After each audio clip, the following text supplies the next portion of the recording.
Uh, well, what a weird man. It's always something, right? It's always something.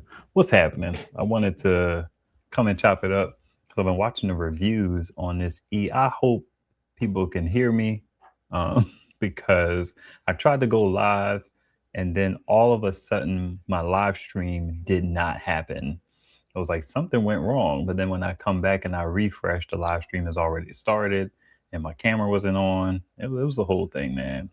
And that's fun times, fun times. So what happened was my internet has been running from my power station all day. It's the Bluetti AC 70, and it's been at like 1%, 2%, 5%, 7%, 8%. I'm not saying that it fluctuated. We got some good sun for a while and then it got up to about 8%. So it was hovering at 1%.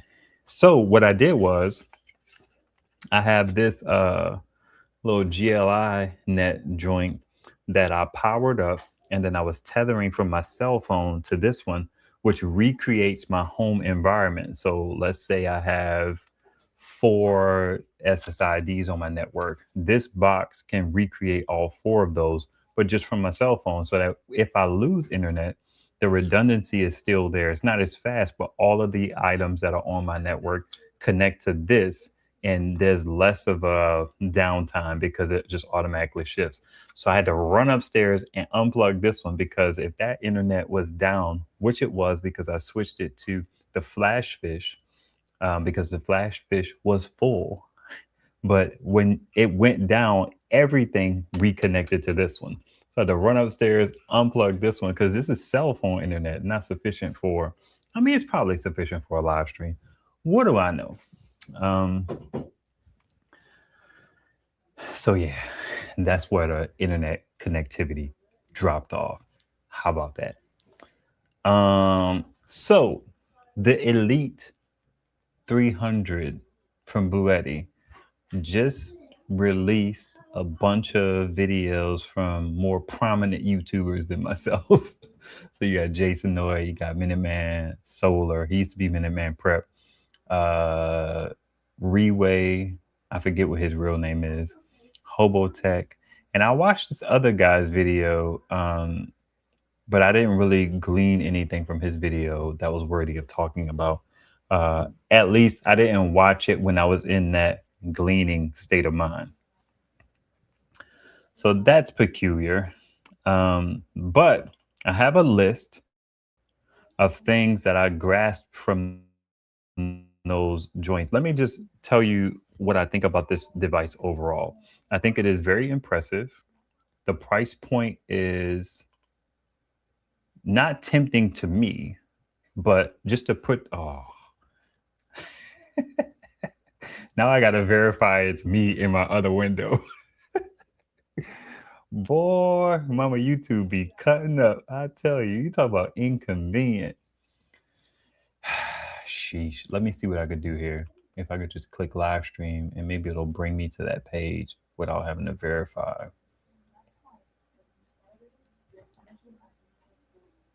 Still verify it's me.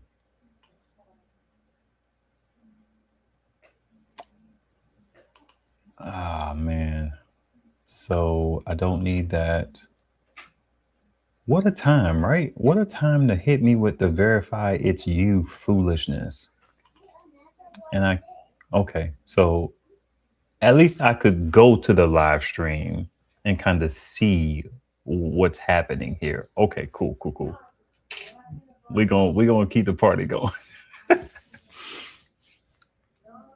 First disappointment out of the box, and it's tough to start with disappointments, but it's the thing that rings true in my mind, that rings vividly in my mind. 60-volt input limit again, and everybody's pretty much on the same page with this. Everybody's disappointed.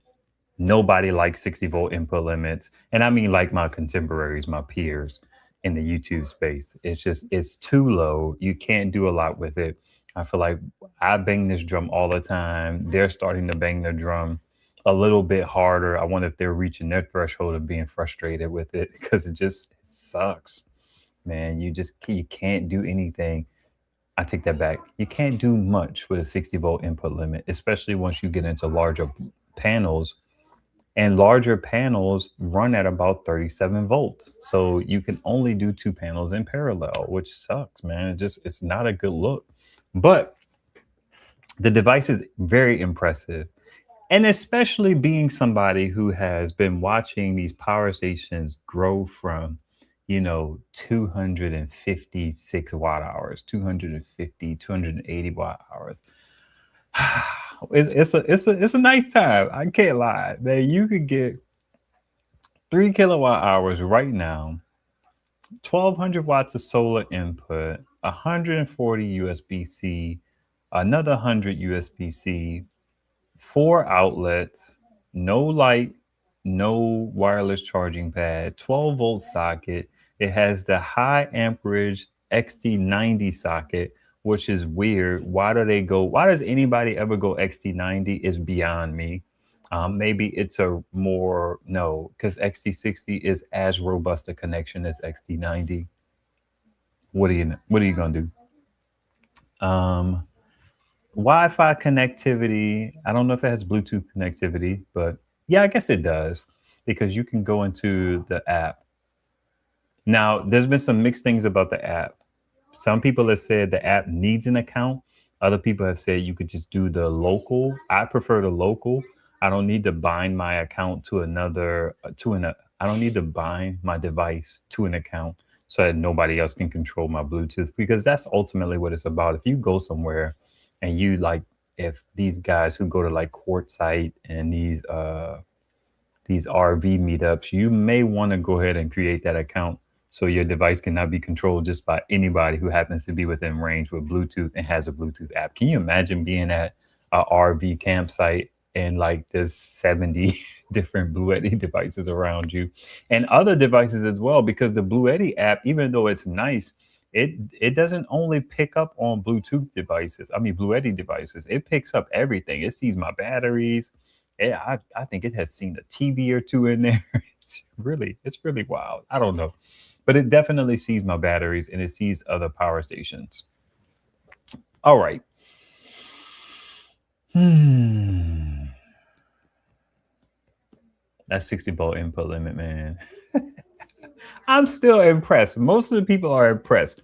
Let me pull up my list here, but I think it's a really interesting device. And the point where I was going is for you to be able to get 3,000 watt hours.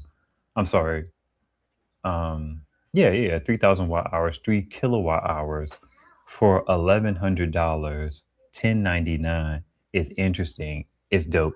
Now, somebody made a good point that they bought the Elite 200 V2 when it came out for like 999, and then he said for Black Friday that it was 699.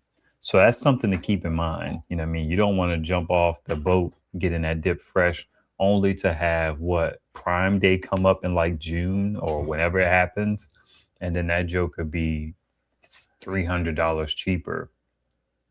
Man, that would be bananas. Now, there is some competition. Oh, the guy made that point about it. And then also, I was seeing some comments on mainly Minuteman's video, man. He must have some like contentious viewers. I didn't see that in Hobotech's comment section, and I didn't see that in Reway's comment section. But in Minuteman's comment section, they were accusing him. It was a comment or three out of like 70. They were accusing him of like, let me be clear here. They were accused. One comment talked about shilling, which is like he just made the video. Another person talked about how other content creators have talked about how the Bluetti squad be like wanting to tell you what you can say and stuff like that, which is interesting. Also, there's this kick of like there's this trend of these YouTubers, and I talked about this maybe like 4 live streams ago, maybe 3. These YouTubers who get in the front of their videos and they're like, they did send it to me, but my opinions cannot be bought, and it's just it's weird for me to have to proclaim that. It's just like I checked the box in the beginning of the video. It is sponsored. Some people like to consider it not being sponsored because they're not being paid. But what they don't understand is that once you get that device in exchange for that video, that is compensation. There is value exchange there. And the is it the FCC or the FTC? I think it's the FTC that governs that. One of those F. They're just like, yo, you got it. You need to tell people. You can't make the video and got the device from the company in exchange for the video and then not tell people. So people could get in trouble for that. But who am I? Another thing that I saw in the comments was this concept of people saying like, yeah, all of these YouTubers are releasing at the same date. I wonder why. And it's like people are so silly. It's like people receive it. People release it. One, when they say they can release it, because you will have it for months and then you can't make a video until that particular day. Do you have to release it on that day? No. But most YouTubers release it on the day, the earliest day possible, because that's when they could get the greatest kind of move of views. So people are just very cynical, and I don't know what videos folks are watching that are that's getting them into this very cynical space of, just not rocking with the people who are making the videos. I don't know. I don't know if that's from this particular niche or if it's carrying over from other niches. I'm just not sure. But it's very interesting. All right, let's see here. Let me grab this, drag this here. So what I wanted to do is I wanted to talk about, some people have said some things. I wanted to get to that. What's happening, Nathan? Al Smoker T, what's up? Basu, Goddess Leo. It's been a while since I've seen that name. How are you, Goddess Leo? How are all of you guys? Did you watch any of these reviews? Are you interested in this device? Are these price points as crazy to you guys as they are to me? Because it's bananas for me. It's wild to see these devices be this affordable. It's actually pretty incredible. Hold on one second. Do you have to do that in here? Maybe you could do it in the bay window, or you could do it on the table. Are you okay with them coloring in there, or should they just... Oh, okay. Well, mommy said no coloring yet.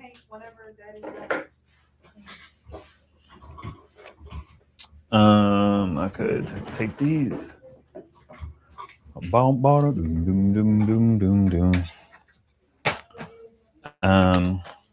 could have let some people know I was going live, but I didn't have it in mind to do it. So that's my bad. Not really. YouTube be hating, man. Bunch of haters. Not really. I don't care about YouTube. YouTube gets annoying, but it don't affect me like that.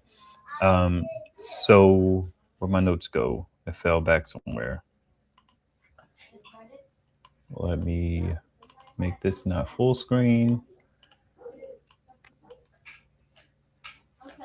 So now these are the notes that I pulled from these respective videos. Let's start with Minuteman Prep. Minuteman Prep said that he saw variable voltage levels as the battery decreased. Now, what I don't know is whether or not these are pre-production units.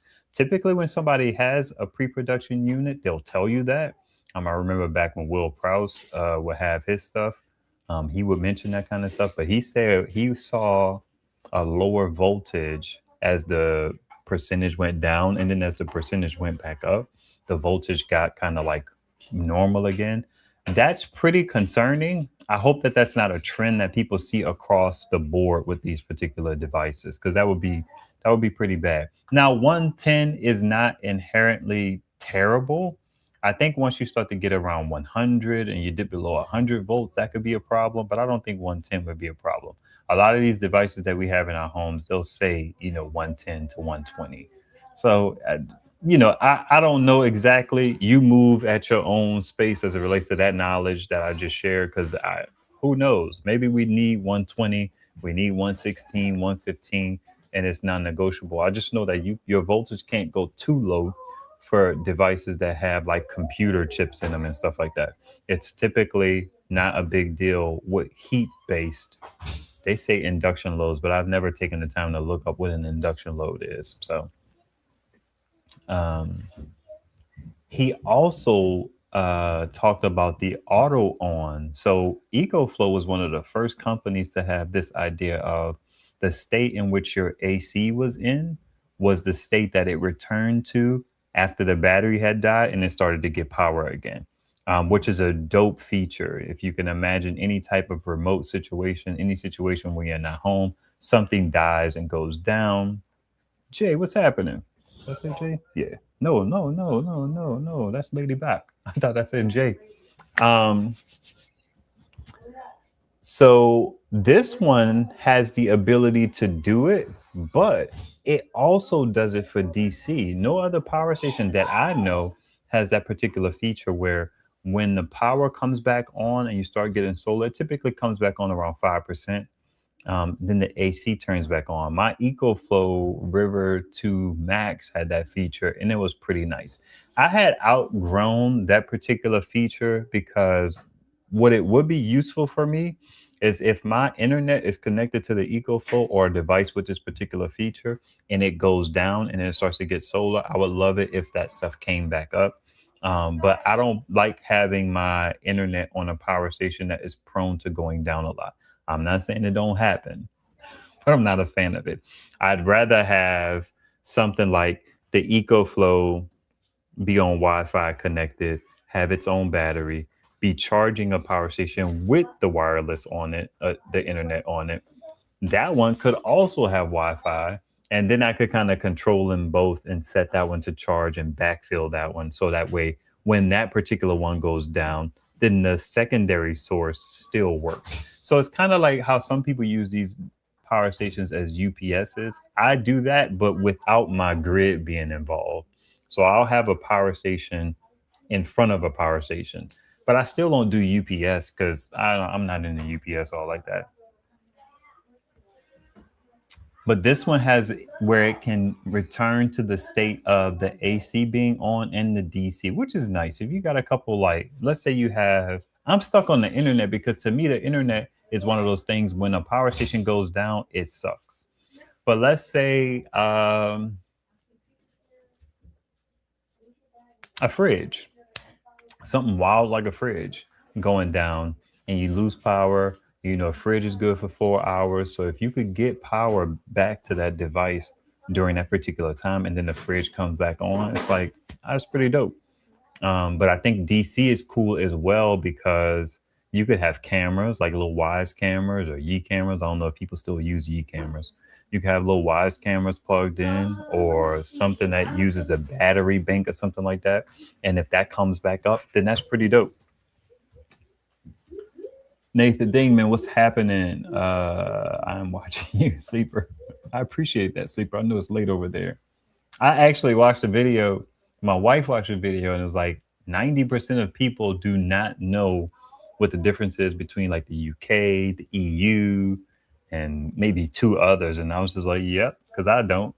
And I can't say that I retain that information. But it is pretty interesting how it's like this and this comprise this, and these are this, and this is specifically this.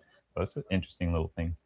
Let me see here. Hold on. Let me get back here, back here, back here. Okay.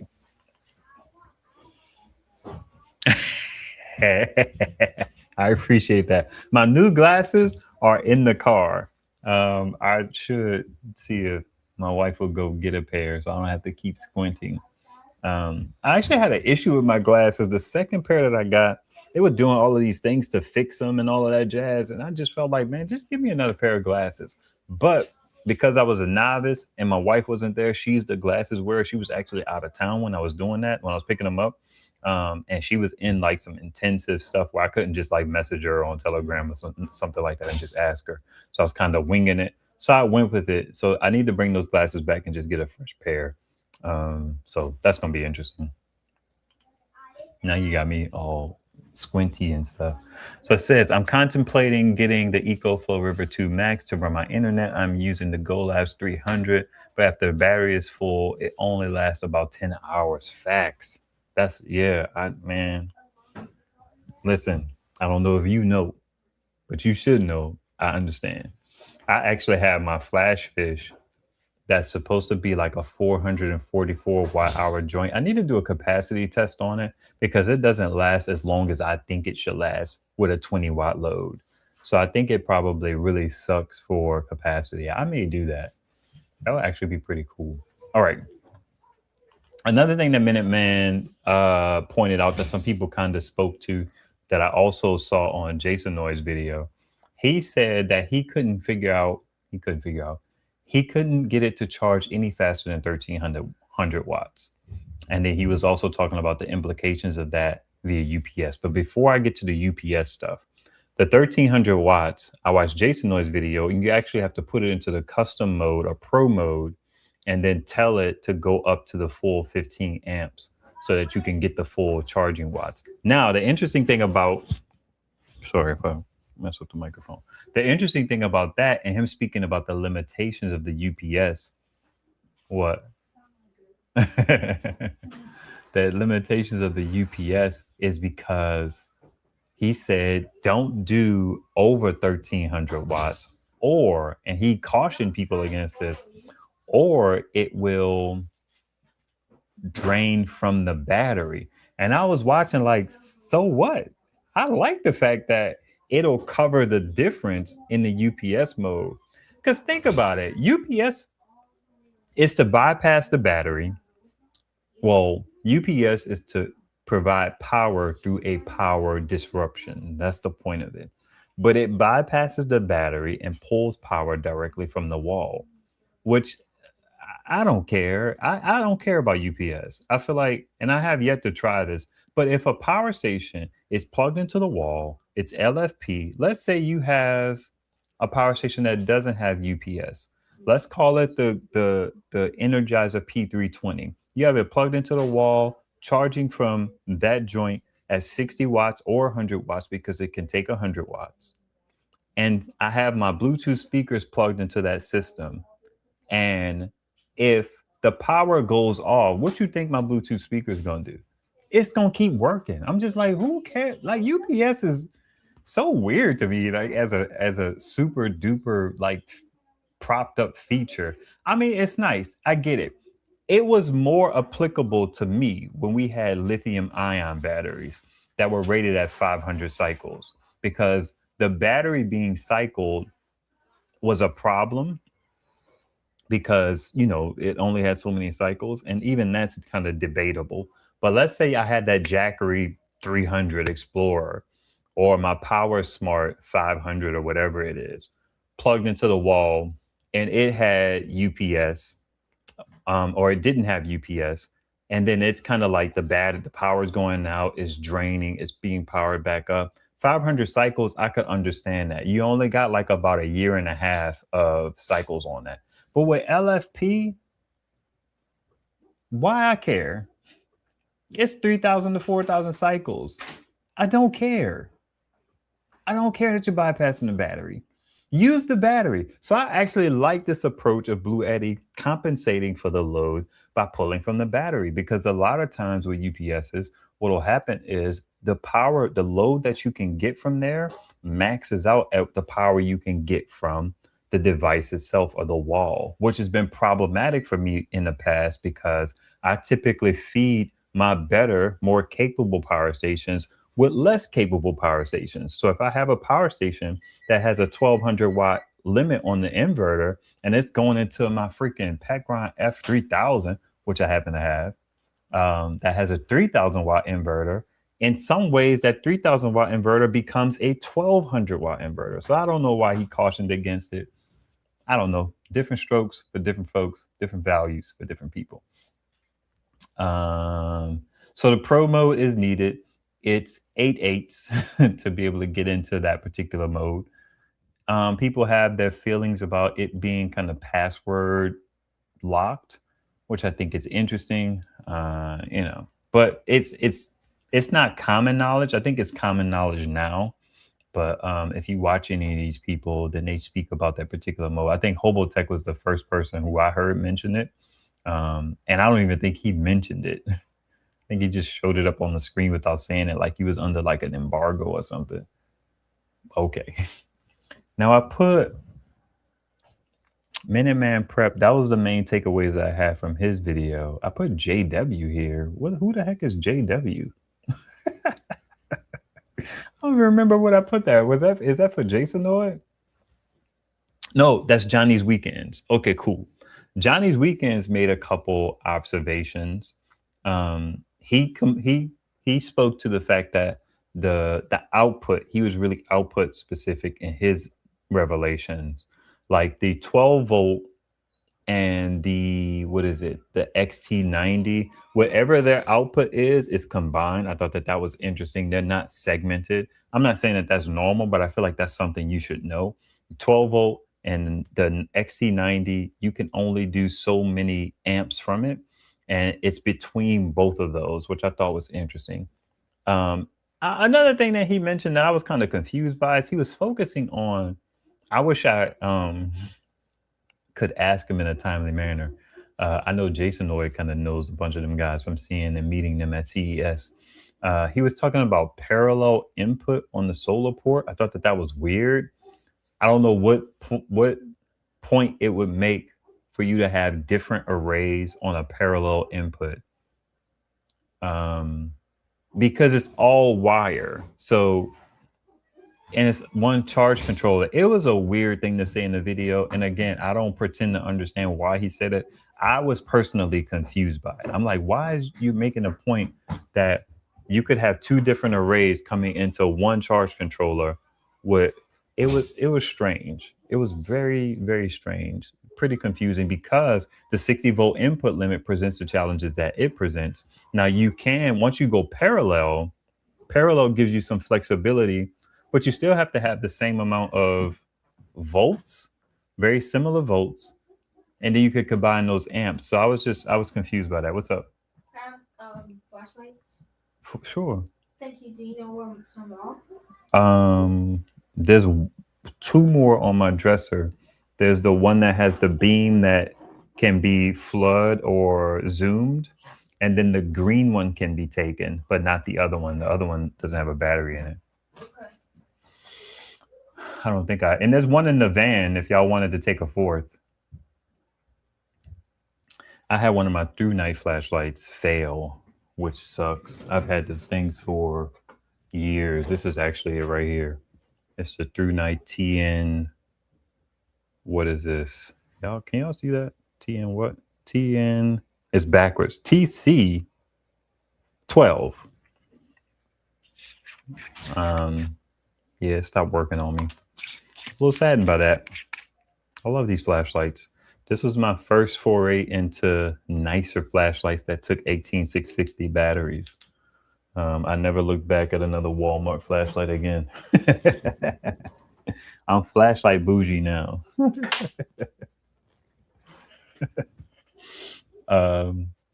He Another thing that was combined, the 240. So the outlets on the Elite go up to 2400, which is interesting because the Elite 200 version 2 or V2 or whatever, that one has a 2600 watt inverter, but this one has a 2400 watt inverter. But basically, it has an RV port on it. I could have this stuff on the screen, huh? Catch me outside. How about that? Let's see here. My computer was bugging during the whole process. I was like, man, it's always something when I have to go live stream. Let me see here.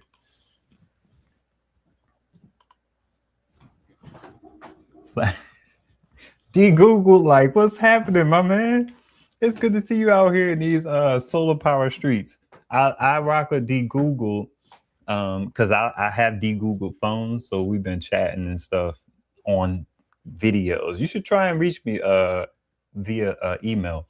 My email is solar@askive.com. So reach out, man. It'd be nice to connect with you. He's also a Christian, which is cool. So it's nice. Um, I'm trying to pull this thing up so I can show you guys some stuff. So the Bluetti Elite, I cannot type, nor can I see, sadly.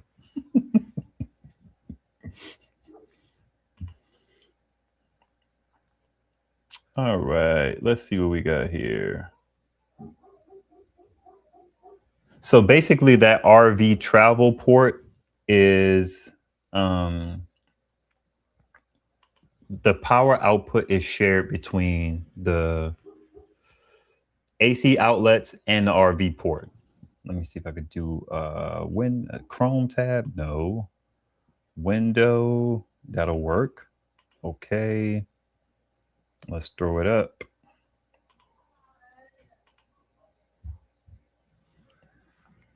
See what we got here. The size of this thing is freaking bananas, man. I'm really kind of impressed with that. Why you got your hand up? Just to let you know that I need you. What's up? Is there a flashlight that I can use? How many people have flashlights? 2. So there's a flashlight in the van, in the center console. What about this? It doesn't work. Okay. Yeah, there's one in the center console. You gotta like really go down in the middle. It's down on the bottom. It should be charged. Okay. There was 2 on my dresser. Did Ivan not grab them? Oh, you mean the gray one and the green one? Yeah. He grabbed one, and then there was 2 on my dresser. That's 3, and then there's 1 in the van. Oh, I should go get one of those. Okay, yeah, the other one upstairs isn't working. There should be 3 on the dresser. There's the Nikron, and then the Ace Beam, the green one, and then the gray one. Yeah, the green one isn't working. The green one's not working? No, the gray one. Gray. Oh, okay. Okie dokie. So I was trying to show a picture of this particular joint, but this page is really like fancy and not the normal stuff. I guess you could kind of see it maybe here. Nope, can't see it there. Sometimes the page that you navigate to is different from just the product page. So let's see. Elite 300. Like the page where you go to shop gives you like these little views. So this is what I'm after here. Can you zoom in no more than that? Holy moly. So these 2, all of these ports over here share the same output. All these ports over here share the same output. Now, I don't remember if this situation impacts this one.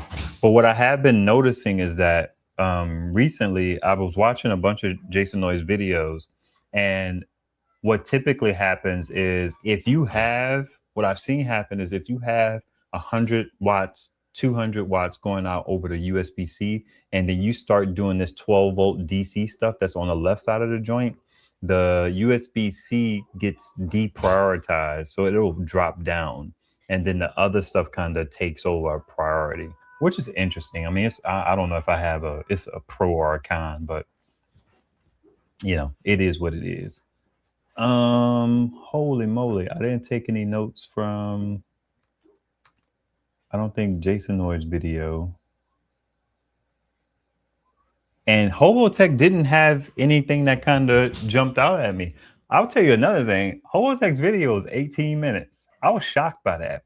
I really love it because these guys have been making videos so long. And I said this some time ago. It's like, man, if your viewers don't trust you by now, what are you really doing? Do you have to show a time lapse of the counter on the kilowatt meter going up and then it's showing the 2.8 kilowatt hours? I'm just like, if people don't trust you, they don't trust you. You wasting our time. Just tell us the results.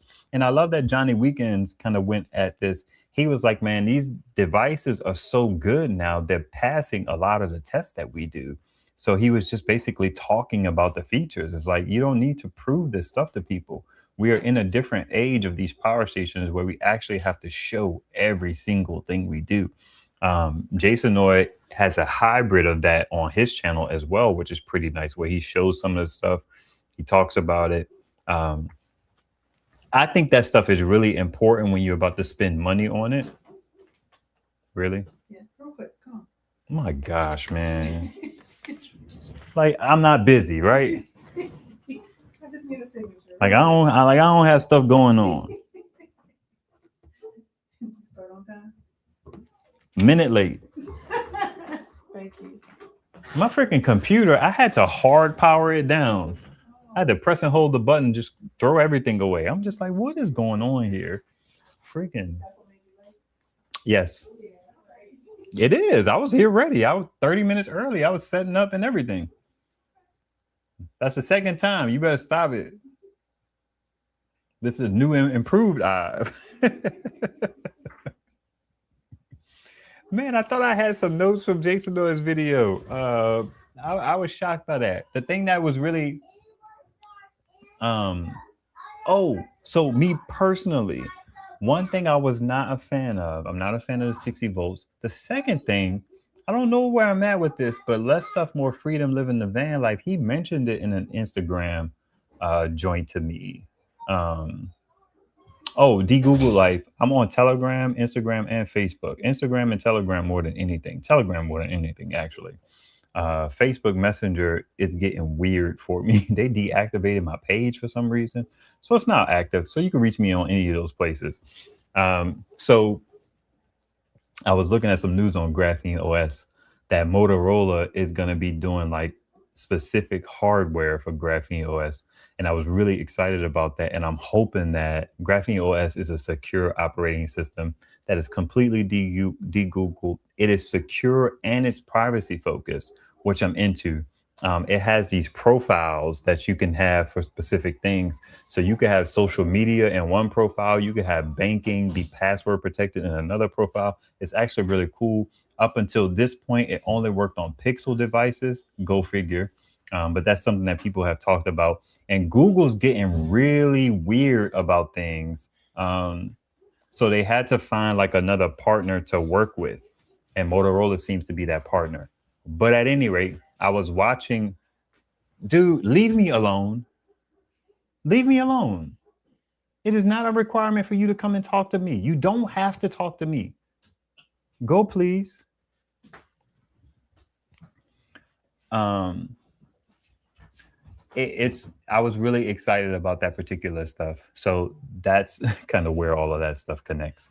But another thing I thought was interesting about the Elite is this fan design that they have where it's no longer on the side, but it's on the front and the back. And I'm not sure how I feel about that. I do like that they have the replaceable filter on it that you could, well, whatever it is, the thing, you can unscrew it and then maybe get some of the debris out of it. That's actually nice. I've been concerned about that with my power station. My house has like a lot of dust in it. Not a ton, but enough to where I notice it. If I go over there and I wipe off my AC60 from Bluetti, it's going to pull a pile of dust and stuff on it. I've actually looked into it a couple of times over the years on how to decrease dust in your home. And it's really all about the filtering. I actually saw a guy go through this convoluted process of putting like a filter on a box fan, cutting the box fan box and taping. And people were just like, why don't you just put the fan up against the filter up against the fan? And I was like, that was the first thought that happened to me. Dude made life real complicated. But at any rate, this thing being able to be detached from the Joker and then kind of have that debris kind of moved out is pretty interesting.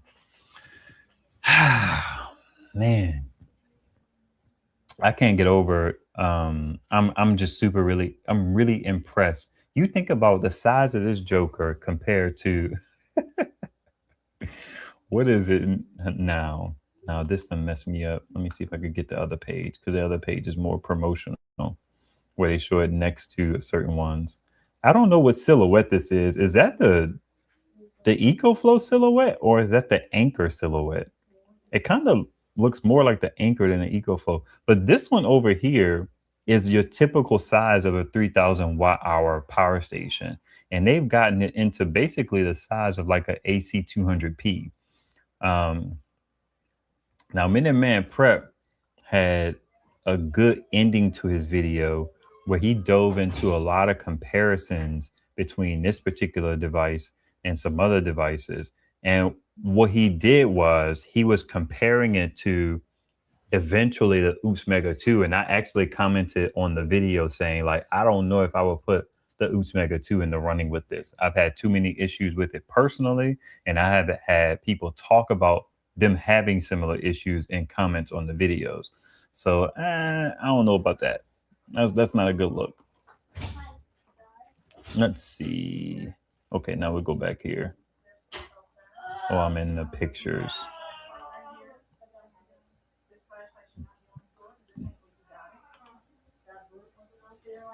Let me see here.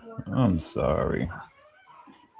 I want to see what they have here as far as like the promotional stuff. So the fast UPS and all of that jazz. It's basically the same like footprint as a 2 kilowatt-hour battery. And there were people who were saying, this is another thing that I noticed. They were like, this is expensive. And I actually commented on the video, like, how you feel like this is expensive? And they kept on talking about the Pecron F3000. And I'm just like, the Pecron is a budget-friendly offering. There is no other 3 kilowatt-hour power station that is around $1,000. And I looked really quickly just to make sure I wasn't tripping. But even the Afery was on sale for like $1,100, and it was a 3,000 watt-hour device. And I'm just like, man, what are y'all talking about? People are so ridiculous sometimes. Now,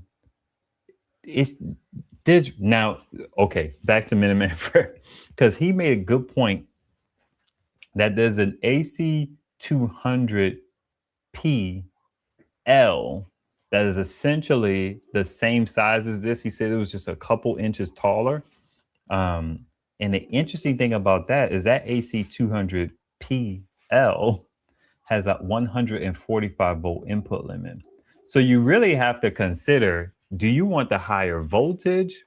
And it also has expandability. The Elite does not. I don't think any of the Elite system has expandability.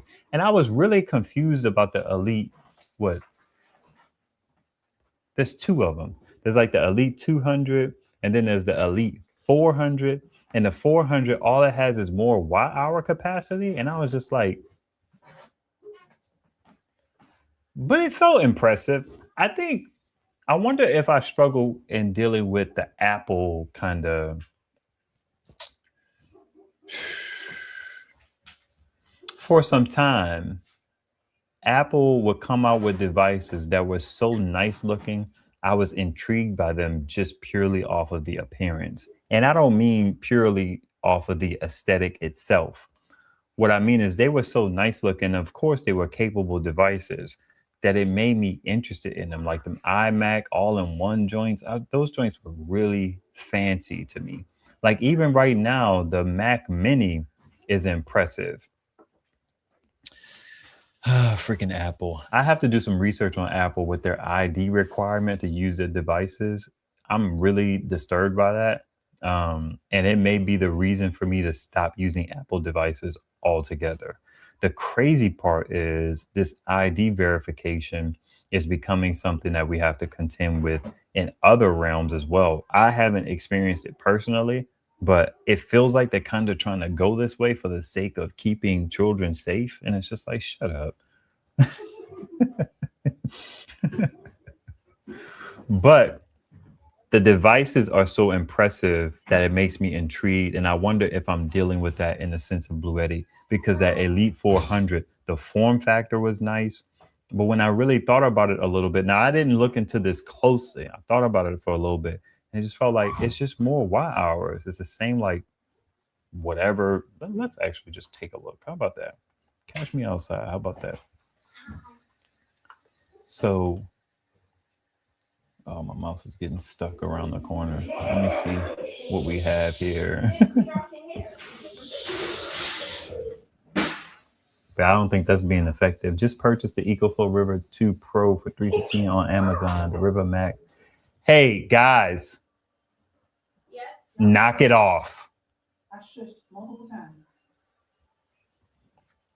Now, I don't know how I feel about this, bro. Just purchase the EcoFlow 2 for $315 on Amazon. The River 2 Max was considering is okay. I'm struggling there. It's $299. I get the gist of what you're saying here. I don't know about that one, man. I don't know. $315. What is that? 700 some odd watt hours.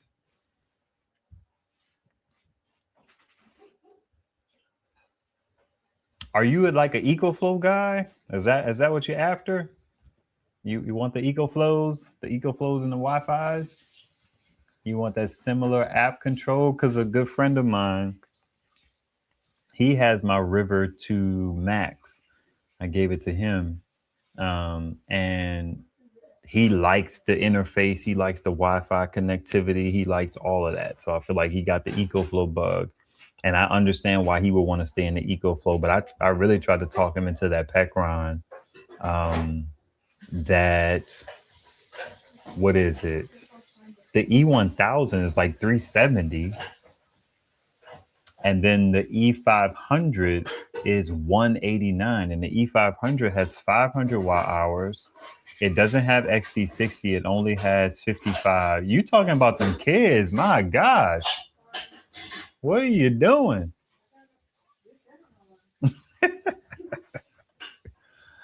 Oh, man. So the Pecron, the E500, I actually reached out to my contact to get the E500 because I've been so impressed with the Joker. It has bi-directional USB-C charging. It's 100 watt solar input on 5521. So it's not like the dopest way, but it's under $200 for 500 watt hours of capacity. You compare that to the EcoFlow River 2 Max being $299 right now. And then you compare that to the fact that the Delta 2 has been on sale multiple times for $350.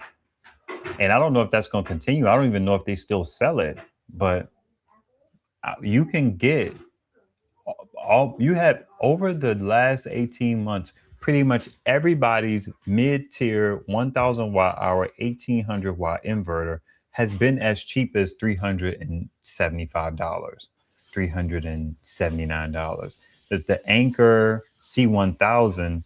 That Joker is often $399. So I don't know how I feel about $315 for the EcoFlow River 2 Pro because I had beef. I was literally just having this conversation. I had beef with them because it would have been dope if that particular power station could have gotten in 400 watts of solar, because what they did was they took the base model River 2, they made it 100 watts and 256, only 60 watt USB-C charging on the USB-C port. Then they took the River 2 Max and gave it 200 watts of solar, 512, and then 100 watt bi-directional USB-C charging. And then the Pro was like 200 watts, 760 whatever. And then it had the same inverter. I think it went from like 600 to maybe an 800 watt inverter. And I just felt like y'all should have gave people a higher amount of solar charging on that dip to say that you downgraded the base model so heavy on the EcoFlow River. I don't even keep up with EcoFlow these days, man. I'm just, it's kind of shoulder shruggy to me. Like I said before, I love that Ultron. What? That Ultron is impressive, incredibly impressive. But the other stuff is just like, they got their EcoFlow mid-range doesn't even have a 12 volt socket. I don't believe, because that's what my friend was going to get. He was going to get that one because he would stay in the ecosystem, and I think it was like $379, $399. But then he found out it doesn't have a 12 volt socket, and it's just like, what are we doing here? What are we doing? Mose, what's happening? Let's see. I actually saw you in the comments kind of trying to set the record straight. Some of these clowns who had these weirdo ideas. Yeah, I would rather the L as well. I mean, I don't know. I guess it depends. The Y hours is actually nice. It is. The size is actually nice. Minuteman Prep made a point that I think I agree with here is you should probably get both. That feels weird to do that, but it makes sense. For 429. 429 ain't bad. It's not great, but it's not bad. And it depends on when you purchased it because that device for the longest time, the cheapest you would see it is 399. 399 was a steal. 430 was a good deal as well, just depending on the time frame in which you purchased it. Let me see what happened here. Am I able to connect Bluetooth to this monitor? The monitor? Right here, here. It might be delayed, but it'll work. Why you say that? Oh, you mean your headphones? Yeah. Your headphones will be fine. I feel like sometimes speakers are delayed. Yeah, you could do that. What else could you do? Yeah, Bluetooth is probably the way to go. Let's see. Wait, Jackery for me.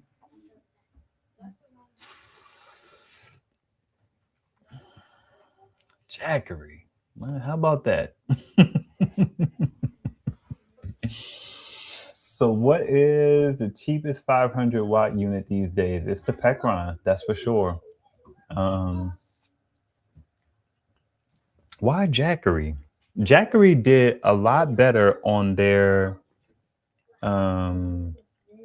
big old devices. Like Will did a video on it and he talked about the price point and he compared it to these other jokers and they actually came out being the most affordable. I don't remember which one it was, but it's like their LifePo now. They got these weird solar ports. I'm just like, I bought that one Jackery 300 just to get a feel for it. And you can't argue with the quality of their builds and things like that. But Jackery's just been so far behind, man.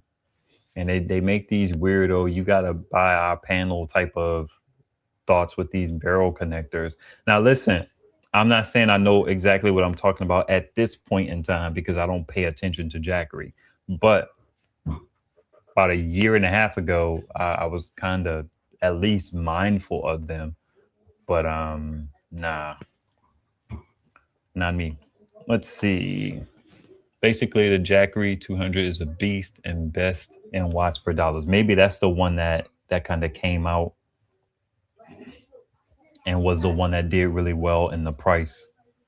I refuse to buy a large power station with 60 volt. Yeah, that's a tough sell. 60 volts is hard, man. Jeez. You just gonna say it again, Jackery all day, every day. How you gonna say that when you got one device that's popping? That's weird. You're being weird right now.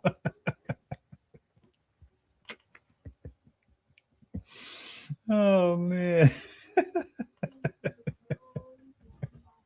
It's okay to be weird. I appreciate the nonsense. Oh man, that's funny. I don't know. I'm not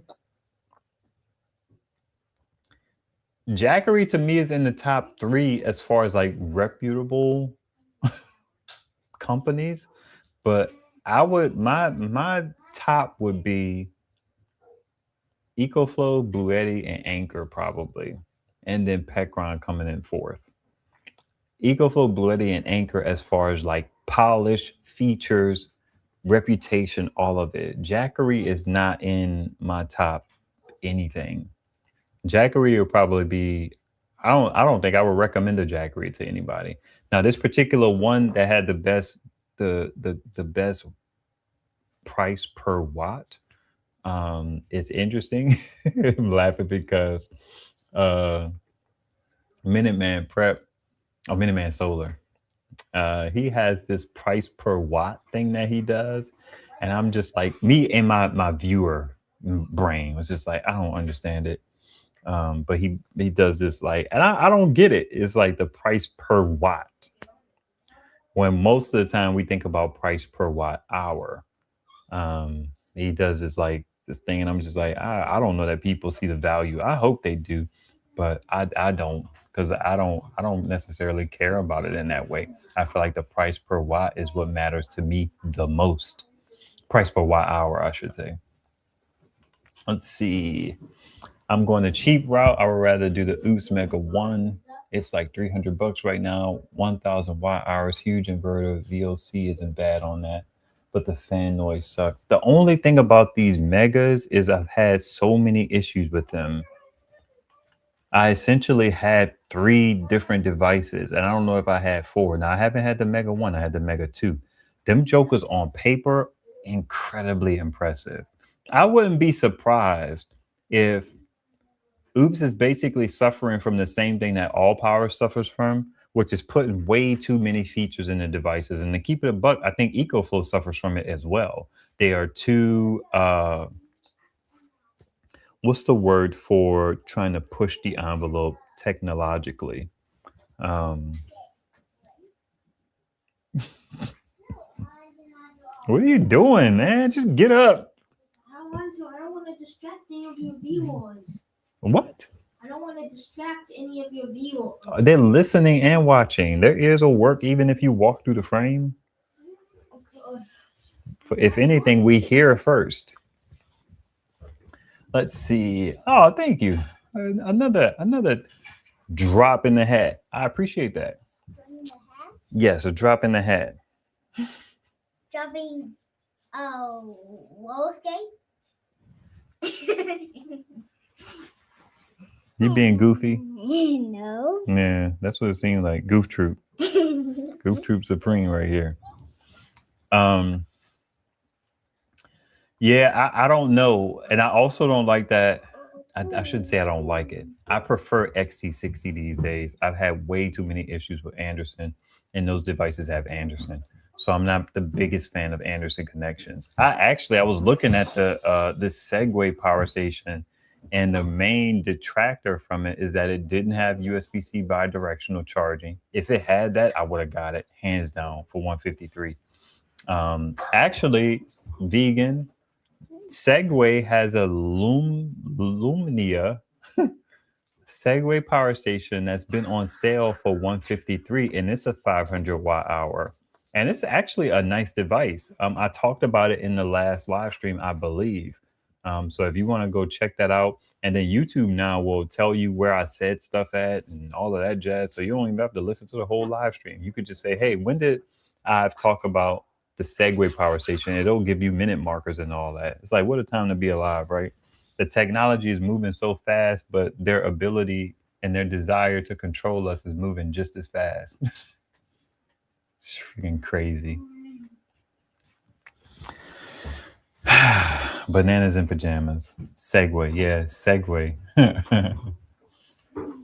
Let's see. I did a recent review on the Predator 350 power station. Today or tomorrow, I'll do a review on the Predator 600. Predator, that's Harbor Freight, right? Nice. You making videos out here in these streets? I gotta go check them out. I'll be sure to circle through after the video's over and see what that's hitting for. That's what's up. Vegan cookies good. Boom. Out here making power station videos.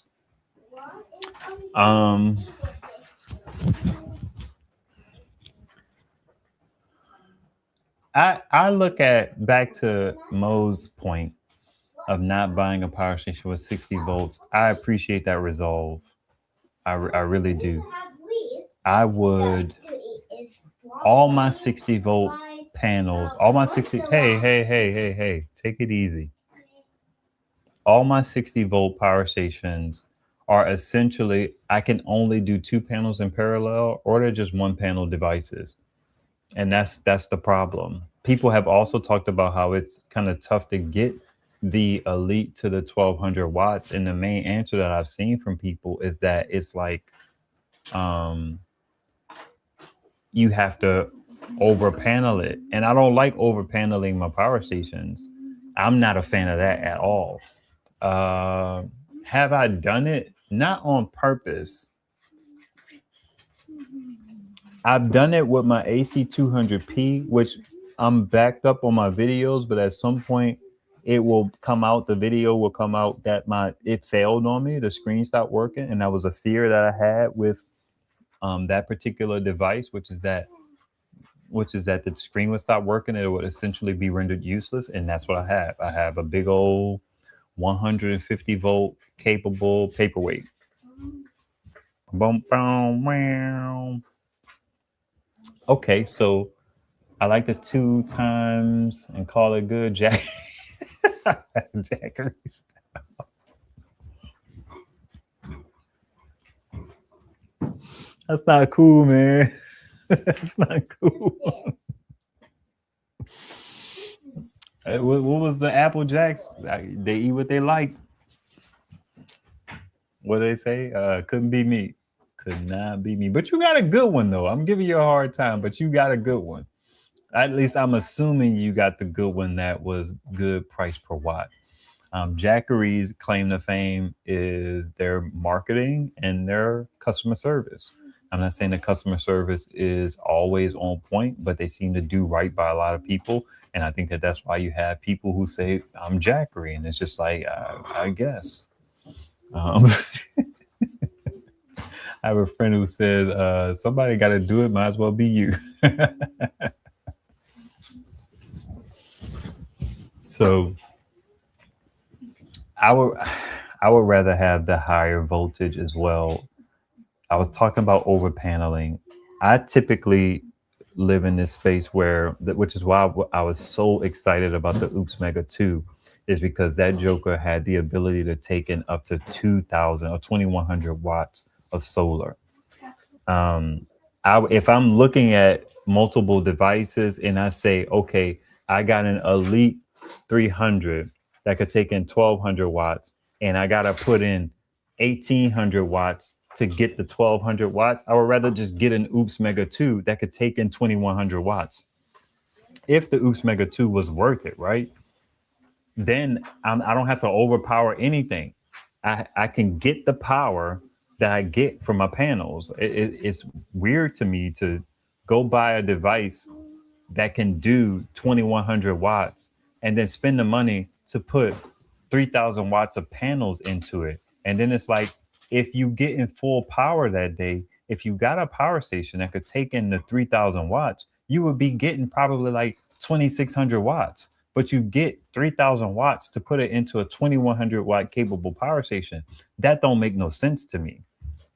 And people may be tempted to say, well, solar power is cheaper, and that's fair. But I'm greedy as it relates to solar. I want all my power. If I could throw 1,000 watts at a device and get 800, but it maxes out at 600, and I threw it at it to make sure I could get the 600, it's like, that's backwards to me. Like, what are you doing with your life? I don't know. I'm not living it to its fullest, like vegan cookies. Jackery for life, throwing up the J's. You feel me?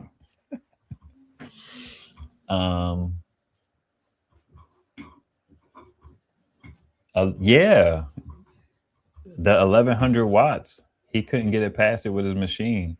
That's fair. And it's like, to me, I don't even expect that joker to get to the 1,100 watts because it's so hard to do it because of the input limit. Man, I'm out here, babe. I'm balling. I got $4 in the pot. You feel me? $3.96 if you're being specific. Appreciate it, man. I listen. I don't joke around like all like that. I appreciate the tossing out the coins, the coinage. Listen, my slogan when I first started making these videos with my little 50 watt panel and my 100 watt panel is, I'm saving money on solar. They pennies, but they my pennies. So listen, tip of the hat to you. Overall, I think that the Elite is impressive. I think that the price is good. The form factor and the manufacturing on it is incredible. To get that amount of power in such a small form factor. A lot of the guys have been talking about how This is essentially the perfect thing for an RV or for travel. Imagine, I mean, it's 60 pounds, and 60 pounds is not light. It's something to grab a power station that's 60 pounds, but you can grab it and you can move it. And I think about that, like that AC 200P. I wonder if the balance is better on it, because sometimes when you grab a power station, even though it has a good weight to it, if the balance is well, it doesn't feel as heavy as it can be. Don't ask me how I know that. I know moving that AC 200P up and down the stairs, it took a bit. I could still do it with one hand at a time, but it's awkward because it's so huge. So I wonder if this one would be a lot easier to manage moving it around the house. But to be able to put that in the car, to travel, to be able, think about throwing that in the back of a Tesla. I'm not saying that that's a good look because it's not a whole lot of power, but you can get about 3 miles per 1,000 watt hours. So you could add a good 9 miles to your drive in an emergency situation in such a small form factor. And then also keep in mind that you could deploy panels. Shoot, I got that Opus OptiSolix 400 watt blanket joint. I mean, that'll give you 300. So while you're dumping in let's say 3 miles, you can add a fourth mile by just having a solar panel out there getting more power. I'm into stuff like that, like microtransactions. Guys, y'all are fine, but don't overdo it. Don't get too comfy. Don't get too loud. All right? Because the microphone catches all of that. Let's see what we got here.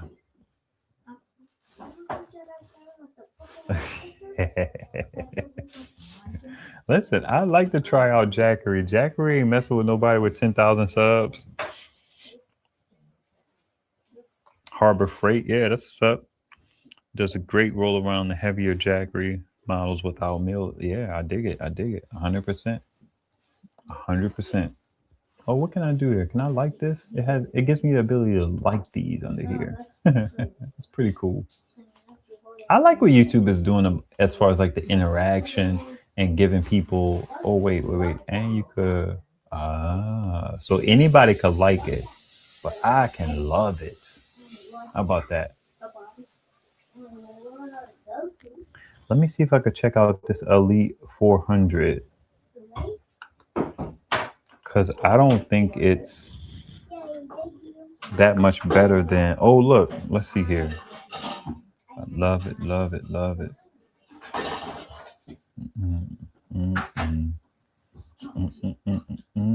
So down here it says it's a 2600 watt inverter with almost 4,000 watt hours of power. This one is a 2600 watt inverter with 2,000 watt hours of power. And that's the difference between the Elite 400 and the V2. I don't think it does anything that much different than, it's just more watt hours. Oh, another thing, before I delve into this, something that kind of caught me off guard, the lack of expandability, right? I don't understand. And people also who talked about the lack of expandability, they kind of talked about it collectively in that although it's not expandable, it is kind of expandable because you can throw a 48-volt battery and connect it. It's one-way expandability, but you can still do it.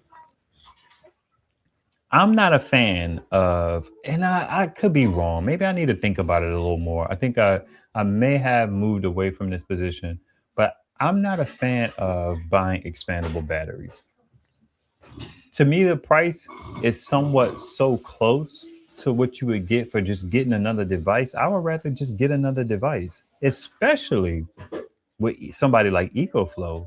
And I think Bluetti may have some ports on their joints, but I don't know that they do. I know EcoFlow does not, which sucks. I would rather just spend more coin on the joint. And then also they were comparing it to the F3000. Now the F3000 is $799 from Pecron. It has a higher voltage. I believe it's 120. I can check that in a moment. It has a 3,000 watt inverter, so it's a better inverter. It has app connectivity. I actually like the Pecron app a lot. It does really well.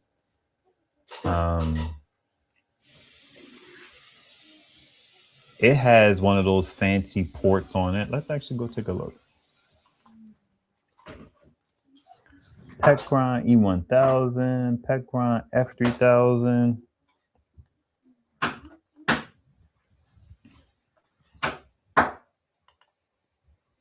It has 5 outlets, and then it has that RV plug. It takes XT60. Let's look at this this voltage here. It's not 150, but it is better than, I missed it, solar input. Yeah, it goes up to 120. Let me give you a quick update on the Pecron, because I have this particular power station. Pecron did not send it to me. Pecron did not send this to me, so you know my opinions cannot be bought. You're like, shut up. What's crazy about that statement, and I've talked to my wife about this before, what's crazy about that statement is you imply that if somebody sent you something, you are compromised.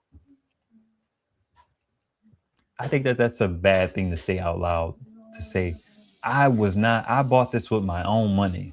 So you know, I'm going to be honest with you, because if I didn't, I would lie to your face.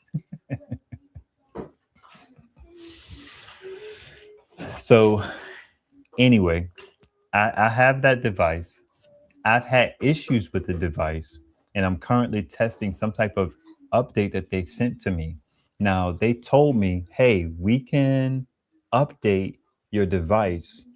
Maybe a firmware update may be able to solve the problem. And this is all because of one of the viewers in the video telling me that they had the same issue and they fixed it via a firmware upgrade. So basically, my Pecron, and I tested it, it was flopping because we didn't know in that video, but it was flopping. And if you want to watch that live stream, it's the live stream where I talk about a bunch of Pecron devices.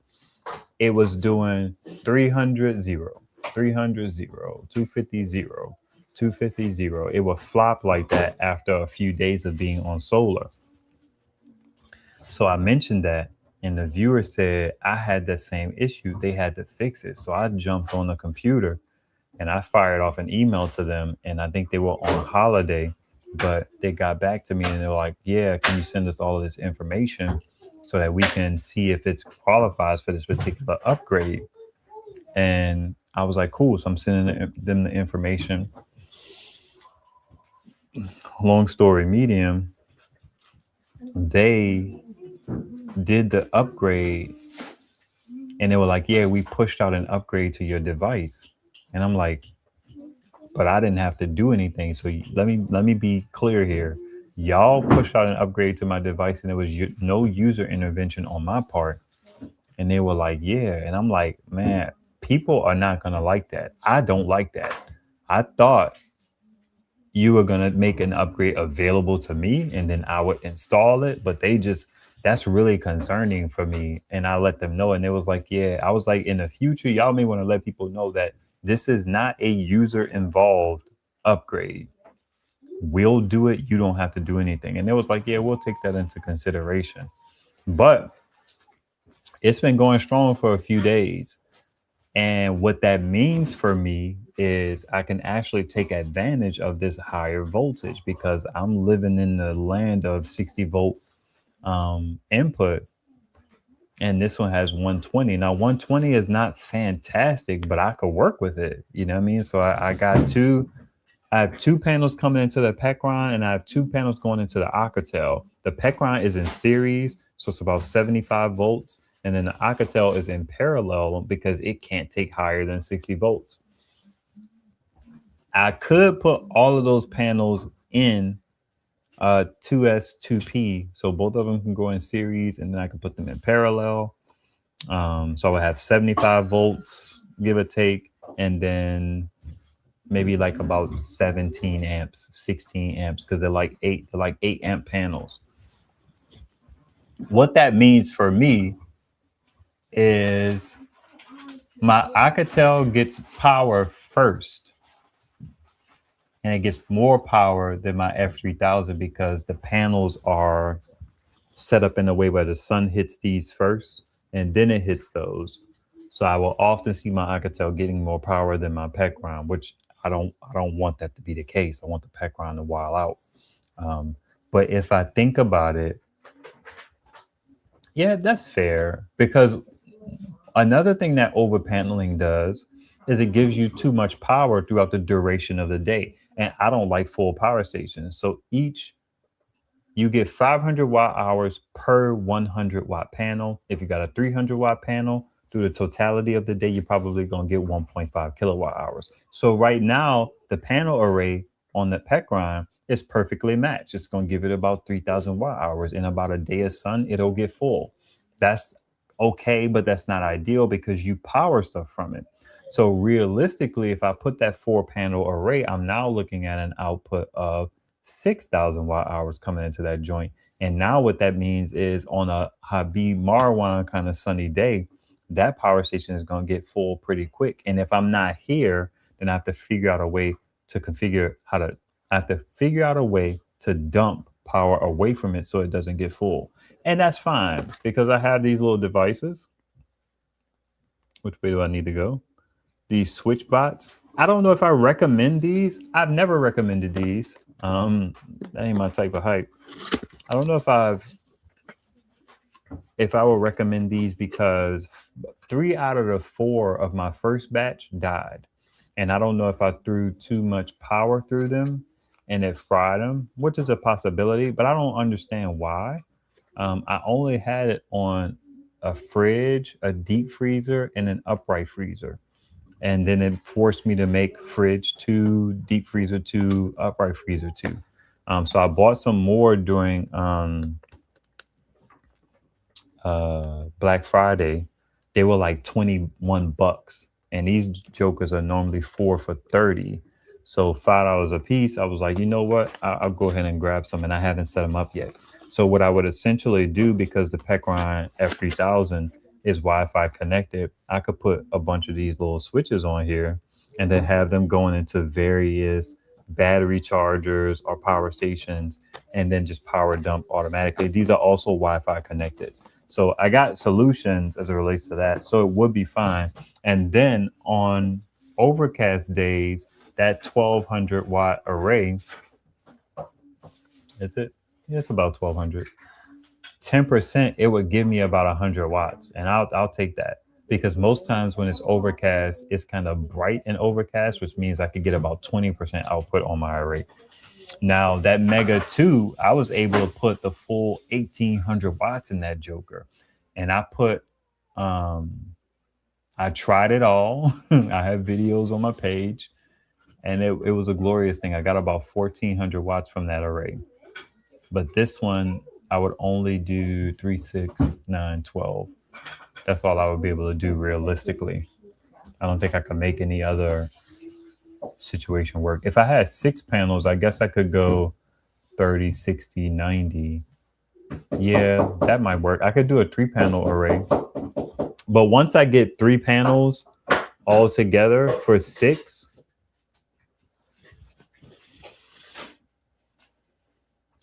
because I would have to go series, the wider my panel array gets as it gets to series, I run the chance of running into shade more.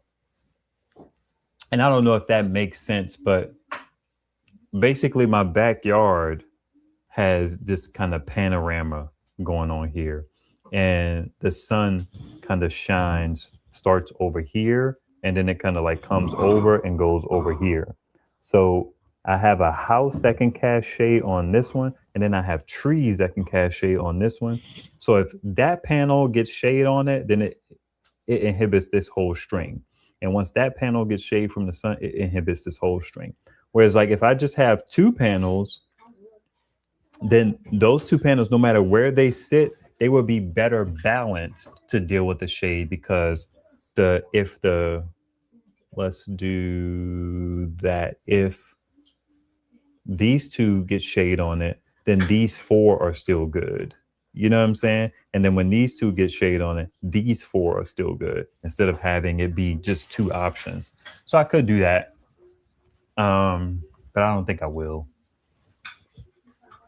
Also putting panels in. Now, I do just need new panels. You know what I mean? Because if I could get some shade tolerant panels, then I can imagine that that shade tolerance would translate very well as it relates to a panel on the end. Because if a panel on the end can get a little shade on it and still produce 60, 70% of its output, then I imagine it wouldn't impact that string as much. And even if it, let's say hypothetically, 70% output on one of the panels, if that means that the other three panels will only put out 70%, that's better than 10% output on one of the panels and then 10 across all three. Now, I haven't tested this stuff. I'm just going off of the technical understanding that I've gathered over the years about how panels in series work, but that's how I believe it. And I would just have to test it. I think this on Jackery 5.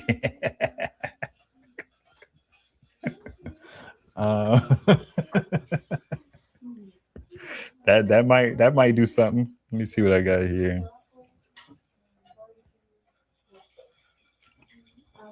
Okay, the touchscreen on the AC200P, the AC300, AC500, you are able to do anything you want without the app. This is true. If the AC200P had app connectivity, that would be lovely. I wouldn't care about the screen at that point, but because it didn't have app connectivity and it didn't have physical buttons, I'm out of luck. Let's see, what did I miss here? Okay, AC200P was considering selling it to get the Elite. How much you think you could get for the AC200P? Power stations are such a niche product that they are hard to sell. Now you essentially, you only have one or two people who are going to be interested in the first place. So they're not a real easily movable unit. That's why I either like give them away or I just use them. I'm not saying I give a lot of them away, but that would be my thing to go. Okay, you found a collapsible dollar. We got that. Expand with Jackery. Though I agree with you, I'd rather get a second Jackery 500 and be king of the mountain. What area are you in, vegan? Okay. I wish all these brands would be app non-dependent. True. We got that.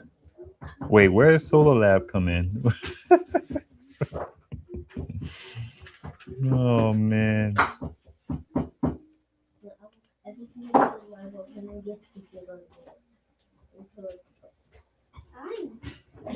To cycle on and off by the minute. Can you elaborate? What you mean? 3 panels on a 60-volt platform. Not for me. I was talking about the Mega 2 and the impact that the Mega 2 had when I had it around. I do need new panels. Bifacial Jackery panels will probably be like $1,000 a panel. Southwest, I appreciate that. Don't need to give away too many details around here. I'm in the Southwest, B. That's all you need to know. Southwest is a good look for solar, though. That's what's up. I ain't mad at that at all. So maybe I could get some new 300, 400. I actually was looking at some 500 watt panels. They would be huge, though. Holy moly. I think I saw some 590s this guy was selling. But the 590s were essentially the same size as I think the 550 I was trying to get from Renogy during one of my vlog videos. Y'all are being distracting to me. I don't know if y'all are distracting the people, but y'all are being distracted to me. Okay. Okay. An hour 24. That was a quick hour 24. Man, that went by like nothing. I've decided that I'm going to try really hard to come here on Tuesdays and do a live stream if I can't put a video up. The Pecron 1000 video is coming out soon. A version of it is going to go on Patreon early. I'm really enjoying throwing videos up on Patreon. So you guys should go over there and sign up for an account. You don't have to do a paid account, But listen, if you want to throw your boy $4 or $5 a month, God bless you. But the free account gets you access to stuff on the page as well. I don't always do everything free, but as I've been trying to get caught up on these videos that I have from the past, I'm throwing a lot of that stuff on Patreon.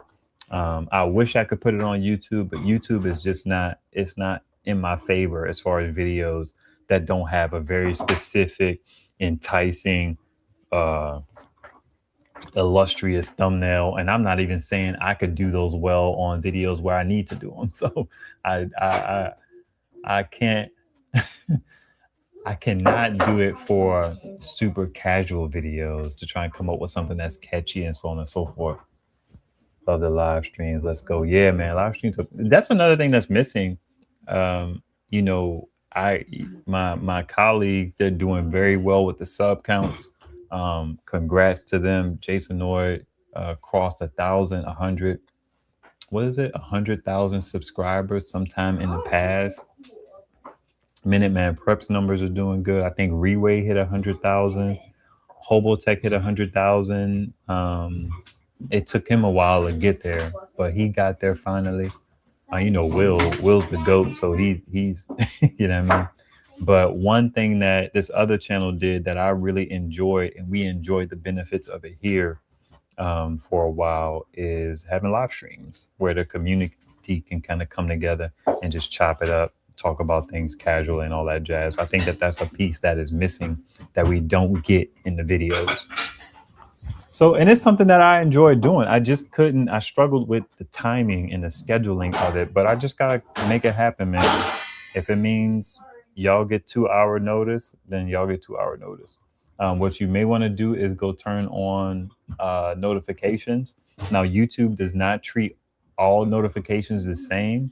They even kind of try to algorithm that out. So I would say, if you rock with the channel and you want to know what's going on, every now and then or frequently, just go play one of my videos.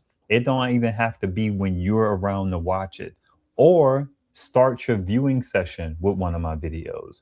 I think stuff like that matters. And then it tells YouTube that you're interested in that content. Because how many times have you went to watch something, you watched a video, and then the next time you got on YouTube, they were showing you more videos from that channel? That's how YouTube is doing this now. They're going based off of it. Please stop. Jeez. Arts and crafts and stuff with the noise. They are going to show you content that you watch, even if you're not really into that content. Just watch. Watch how it goes. I know you guys have seen this. If you're on YouTube, you have seen this played out. I have seen it played out. They are following your interests, not following stuff you told them you were interested in. They're following stuff you showed them you were interested in. So we have to be mindful of that. So if you want to see your boy, watch your boy's stuff, even if you're not interested in it, which is possible, because I'm a human being and I don't always put out stuff that y'all gonna be crazy about. Subscribe for now. Hey, I'll take it. Listen, sometimes you gotta unsubscribe. You're not into what's going on.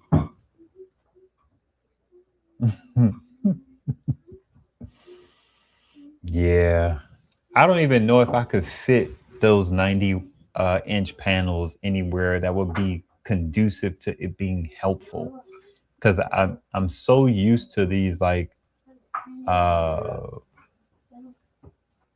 these size panels that I have. Having something that much taller would be really different. It would take up really more space, but they're really vertical. I'm sorry, they're rectangular. If I can get a 500 watt panel in a more square-ish approach, like I have this Bouge RV panel that's a 400 watt panel. It's not performing well, but it's pretty much the same footprint, a little bit bigger than my Renogy 320 or my Hyundai 290s or my Hyundai 300s. They're about this like 66 inches by like 40 something or another. And that particular footprint I can work with.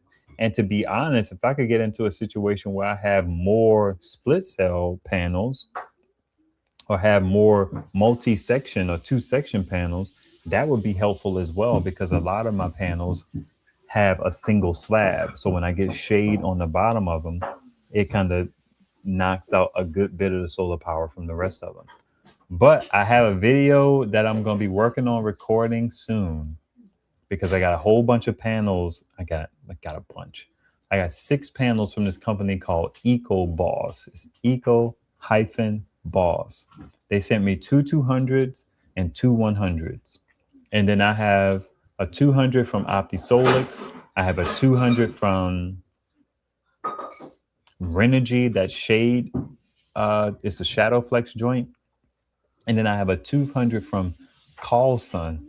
That Carlson panel it's what I thought bifacial panels would be.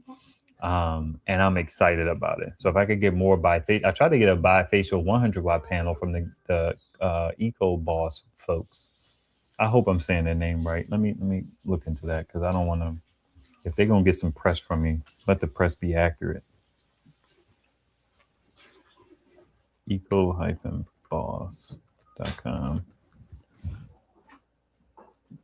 Yeah, that's it. Oh man. Let's see. Rigid solar panels. I haven't even opened the box yet because they want me to unbox them on camera. So I just have to wait until I'm ready to do the video.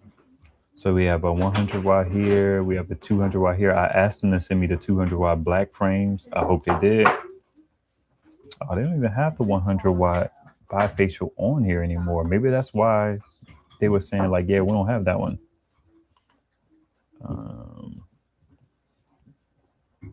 Okay.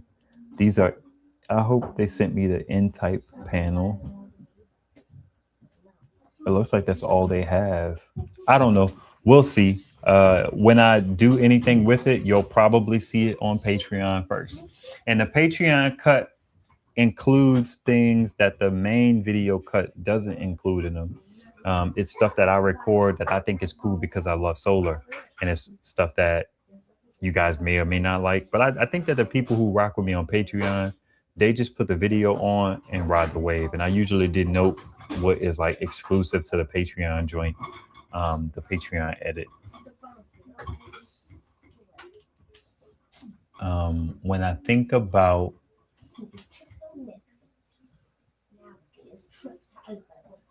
yeah, I'm excited to see where this technology is gonna go. I actually emailed who did I email? And I'm hoping they respond to me, but I just emailed the generic account.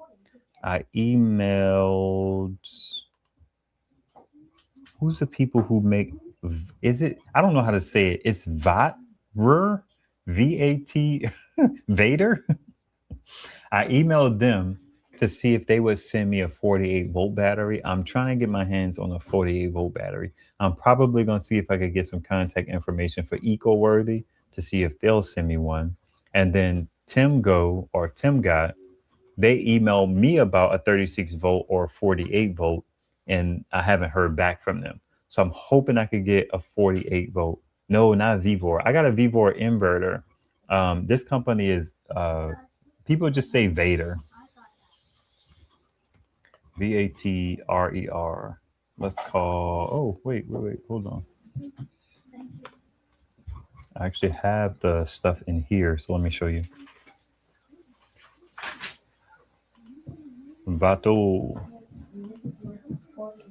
Oh, tab is over here somewhere. So I was talking to Setite and I was asking him, like, man, is there any downside to getting the heated one versus the non-heated one? Even if I don't need the heated one, he was like, no, get the heated one. It's a difference of like $10 or something like that. The battery is the non-heated is 841 and this one is 849. Also, what I did was I'm not sure if I'm going to do it, but this is why I'm trying to reach out to these companies and get a 48-volt so I don't have to do it. But I had like I've been looking at this power station. Actually, let me try and show you. It'll be a process, but I'm going to try and work the process.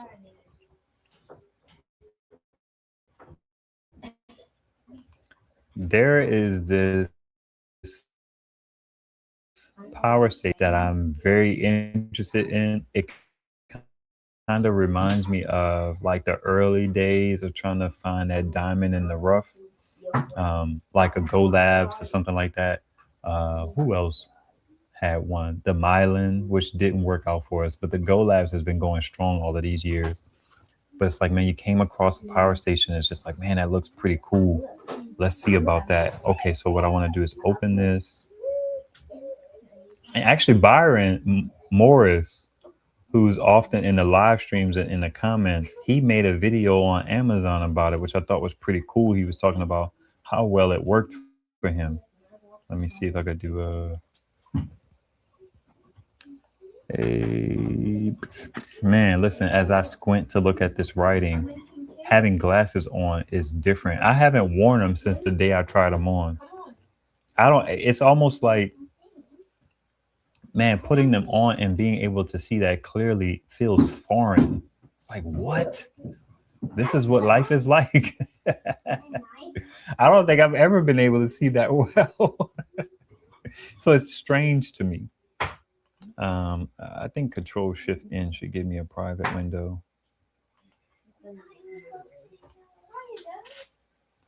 I was trying to find a quick way. Okay, Control Shift P. Sometimes Control Shift P brings you to a print window, and that's just weird. It makes sense though. All right, let's see if I can. Let's do this.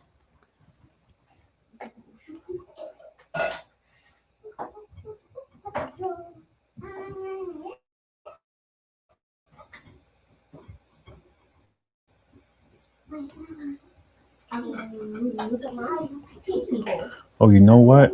I think I have to share the window, and I'm not sharing the window. Bear with me.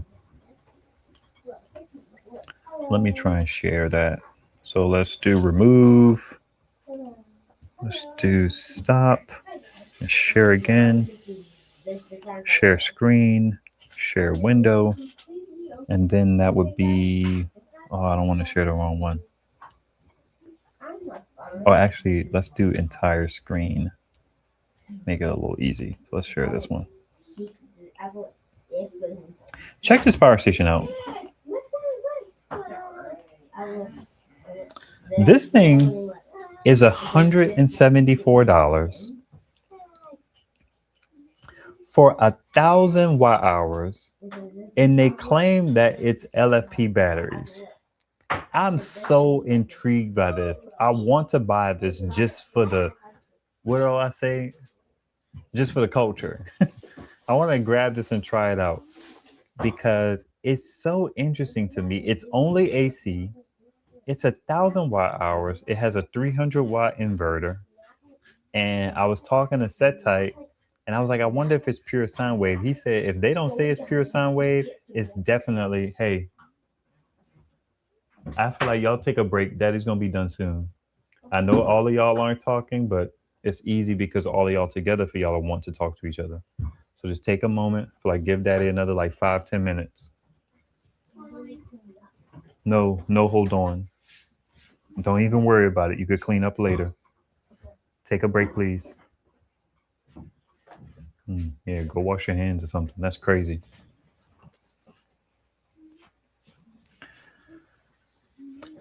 I'm intrigued by this, man. I really am. Um, you know what's interesting about this?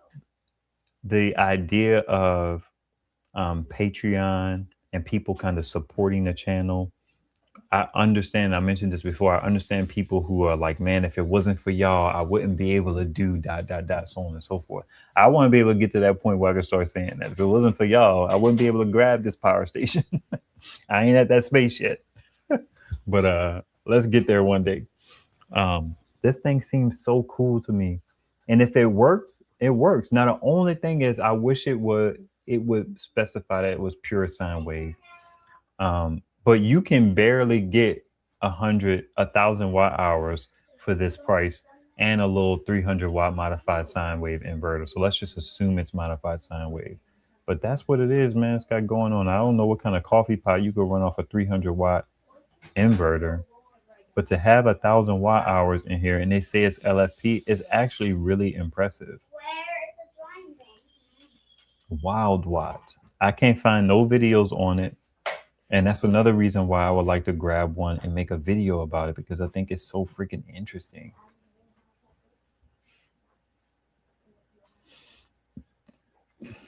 And then let me see if I can find Byron. There he goes right there. You see him? He made a video about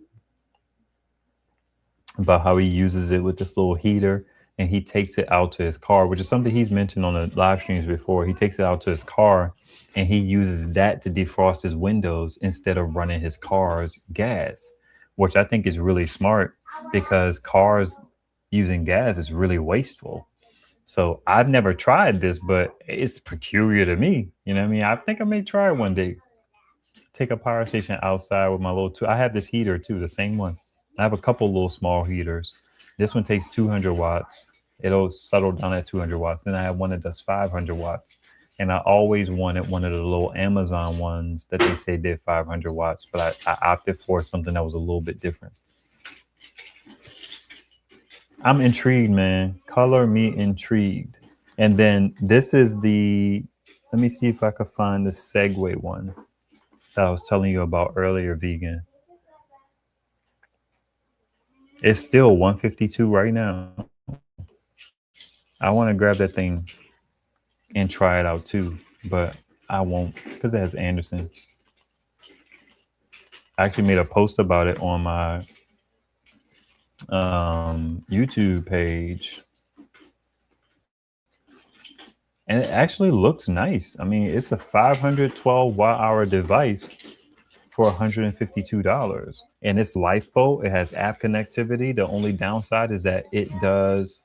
Oh, you know what? I've never been this guy, but if you guys are enjoying a live stream and you're into putting thumbs up on it, put a thumbs up on this and comment a couple times because that helps the engagement. You know what I mean? So it helps them spread it out further. I never cared about that, but because YouTube is being so weird, I'll take all the help I can get.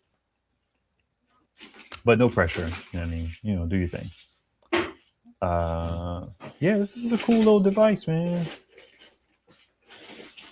If y'all grab any of these and you feeling supportive, you can use any of my Amazon links to start your session and then go ahead and shop for whatever you want to shop for. And then it'll give you boy credit as well. This one is cool. And then I'll show you, it's not for sale anymore, but the other one, I have all three of these in my cart. This is another one that I'm interested in, this Pecron. Oh, it's $189 now. Does it sell ship from them? Yeah, it is. I wonder if this Pecron E500 is just not going to be around for long.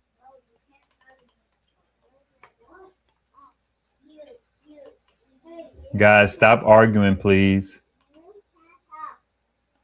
So this is another thing that's $190 for about 500 watt hours. So this one has a 600 watt inverter. I talked about it earlier. I like that it has a light on the side. I have the E300 that I got off of the marketplace, and the inverter is a little bit weird sounding. So it makes me feel a little hesitant to use it as an AC power station. But I use it for sure for a flashlight. I'm into that kind of thing. I love the little dip for a flashlight. 300 watt hours, USB-C, bi-directional. And it's pretty much an E300 with more watt hour capacity. And I would like one of these. I want to buy one. I brought up Vader and Eco-Worthy for a reason because my willingness to spend, now I'm not saying I did spend it, but my willingness to consider spending 153 or 189 or 174 makes me feel like I just take that money and put it aside and put it towards one of these 5 kilowatt hour 48 volt batteries for $800. Am I going to do that? Probably not. That's why I sent off the emails to Vader, and I'm going to send off another email to Eco-Worthy. Jay, what's happening? The E500, you have two of them. Okay. All right. I like it. I feel like, how much did you pay for them?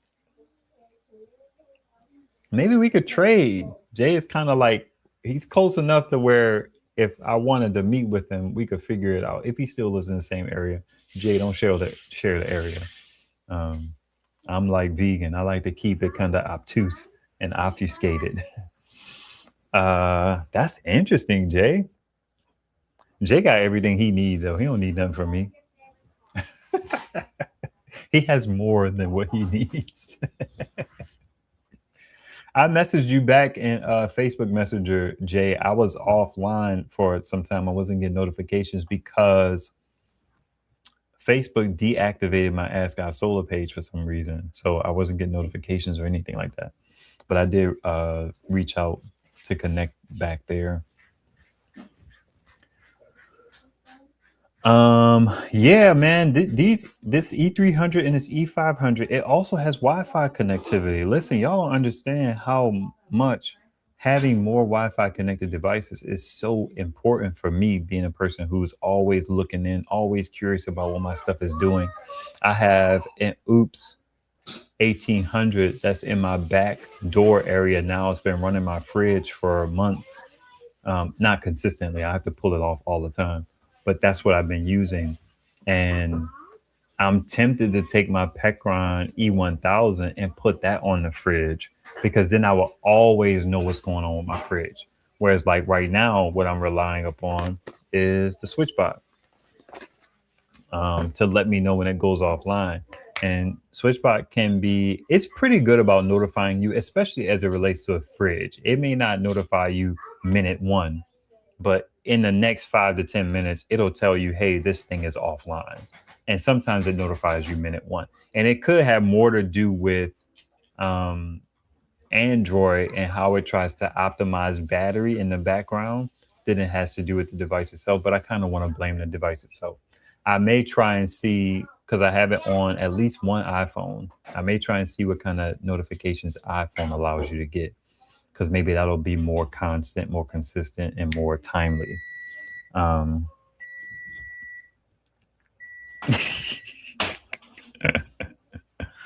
Listen, man, I'm interested in this E500. So if there's any way we could work something out, a trade or something that is popping, I think I would be interested. I don't know what would be ideal because, like I say, you got everything. What do I have that could be of interest to you?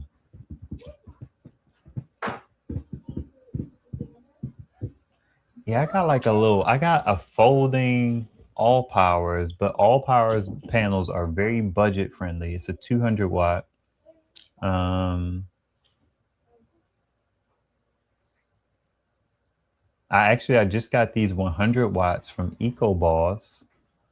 Two of those that, depending on how they work, I may replace my Renergies with them, but I'm not sure. I feel like you swimming in 100 watt panels as well.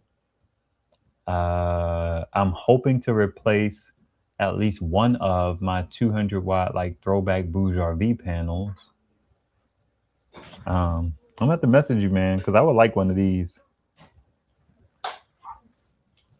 Hopefully, figure something out. I got an E300 off of the marketplace, and I would like the E500. If I could get that E500, the reason why the E500 is so appealing to me is because it has Wi-Fi connectivity. If the inverter is relatively quiet, and I don't mean quiet in terms of fan, my E300 inverter it makes like interesting little noises that make me feel like I don't want to have it right next to my TV. It's also only a 288 watt hour joint, so it wouldn't necessarily run my internet for super long. But 500 watt hours, I think I could work with that. And because I could so easily dump power into it via the USB-C port, that makes it perfect for me. Because right now in my TV zone, my solar situation is set up in zones. My TV zone has an AC70 there that has a 300 watt panel on it, and it can take in up to 500 watts of solar. It has two 100 watt out ports, and it's a 700 some odd watt hour joint. So it's too much solar panel for that power station. So it's ideal for me to have it paired with something else. So that's how I do it. I have a power station in front of a power station. So instead of having my internet on the AC70, I'll put my internet on the E500. The E500 has 500 watt hours of capacity. Let's take and just delve into a little bit of math. 10% of that is 50, 20% of that is 100. So you drop it down to 400 and some odd watt hours. My internet uses about 20 watts an hour. So 400, 20, 40, 60, that's about 20 hours of runtime that I should get from that power station. And then with the ability to dump in 100 watts of solar, not solar, 100 watts of power super easily, I think that that would be a perfect little power station for that particular zone, in my opinion. So that's why I'm interested in it. And it has a little light on it.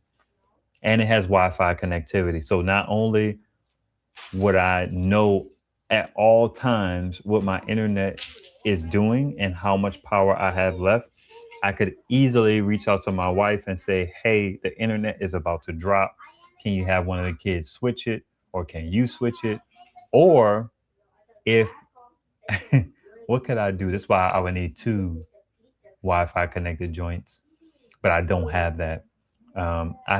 I had dreams of having a phone that had like Team Viewer on it, and then it would be able to be accessed via the internet, and then the Bluetooth would be here, so then I could access my AC70, my AC70P, and other Bluetooth devices. So I could make it work, which is why Wi-Fi is so important. That's why I'm interested in that E500, and I think you just can't beat getting 500 watt hours, a 600 watt inverter, wireless charging, Wi-Fi connectivity, a light on the side, uh, bi-directional charging. I think it has wireless charging on the top. You could throw it outside on a 5521 port, which is, I have quite a few of those. I don't have a lot of them anymore, but 5521 is my preferred low power deployment temporarily kind of thing. So I could do that. Um, I think it's a really compelling device for under $200.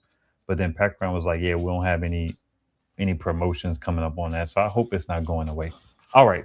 That is my spiel. It's